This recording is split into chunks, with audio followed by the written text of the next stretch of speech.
C. Joseph Vijay எனும் நான்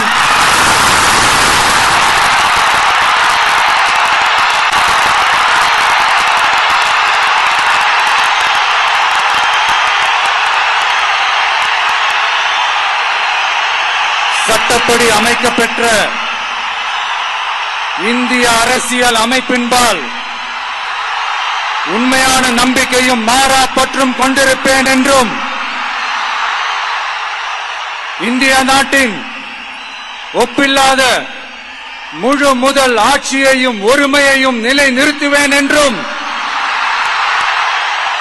தமிழ்நாட்டு அரசின் முதலமைச்சராக உண்மையாகவும் உளச்சான்றின்படியும் என் கடமைகளை நிறைவேற்றுவேன் என்றும்